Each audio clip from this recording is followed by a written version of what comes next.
Claudia Sheinbaum has been elected as Mexico's first woman president in an historic landslide win.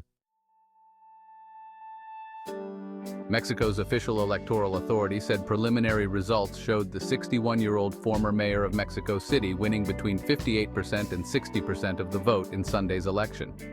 That gives her a lead of about 30 percentage points over her main rival, businesswoman Xochitl Gálvez. Ms. Sheinbaum will replace her mentor, outgoing President Andrés Manuel López Obrador, on the 1st of October. Ms. Sheinbaum, a former energy scientist, has promised continuity, saying that she will continue to build on the advances made by Mr. López Obrador, further building on the welfare programs which have made the outgoing president very popular.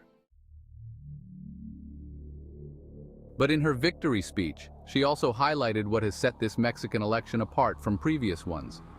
She told cheering voters, "For the first time in the 200 years of the Republic, I will become the first woman president of Mexico." She said it was an achievement not just for her but for all women. "I've said it from the start, this is not just about me getting, it's about all of us getting here." She added, "I won't fail you." Ms. Sheinbaum also thanked her rival, Xochitl Gálvez, who has conceded victory. Mexico's first female president breaks political glass ceiling. Prior to running for president, Ms. Sheinbaum was mayor of Mexico City, one of the most influential political positions in the country, and one that is seen as paving the way for the presidency. Ms. Sheinbaum, whose Jewish maternal grandparents immigrated to Mexico from Bulgaria fleeing the Nazis, had an illustrious career as a scientist before delving into politics. Her paternal grandparents hailed from Lithuania. Both of her parents were scientists, and Ms. Sheinbaum studied physics before going on to receive a doctorate in energy engineering. She spent years at a renowned research lab in California studying Mexican energy consumption patterns and became an expert on climate change. That experience and her student activism eventually earned her the position of Secretary of the Environment for Mexico City at the time when Andrés Manuel López Obrador was mayor of the capital. In 2018, she became the first female mayor of Mexico City, a post she held until 2023 when she stepped down to run for president. The election, which pitted Ms. Sheinbaum against Ms. Gálvez, has been described as a sea change for women in Mexico. Edelmira Montiel, 87, said that she was grateful to be alive to see a woman elected to the top office. "Before, we couldn't even vote.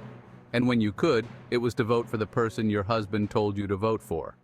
Thank God that has changed and I get to live it," she told Reuters news agency, referring to the fact that women were only allowed to vote in national elections in 1953. While the fact that the two frontrunners were women was widely celebrated, the campaign was marred by violent attacks. As well as a new president, voters were also electing all members of Mexico's Congress and governors in 8 states, the head of Mexico City's government, and thousands of local officials. And it was local candidates in particular who were targeted in the run-up to the vote. The government says more than 20 were killed across Mexico, although other surveys put the total at 37. Ms. Gálvez harshly criticized the government and her rival in the presidential race for the violence which blights large parts of Mexico. She promised to be the bravest president, a president who does confront crime if elected, but failed to provide many details about how she would tackle the powerful criminal cartels which are behind much of the violence. After Ms. Sheinbaum's lead became unassailable, Ms. Gálvez called her. "I told her I saw a Mexico with a lot of pain and violence. I wish that she could solve the severe problems our people have," Ms. Gálvez said of the call. How to tackle Mexico's violent cartels is going to be one of the many challenges facing Ms. Sheinbaum when she takes up office. She has said that it is important to tackle what she says are the roots of the violence, and has promised to invest in welfare programs to prevent poor young Mexicans from being recruited by criminal groups. On relations with Mexico's northern neighbor, the United States, which at times have been testy under her predecessor in office, she said she would ensure there would be a relationship of friendship, mutual respect, and equality. But in a reference to the many Mexicans living and working in the U.S., she promised to always defend the Mexicans who are on the other side of the border.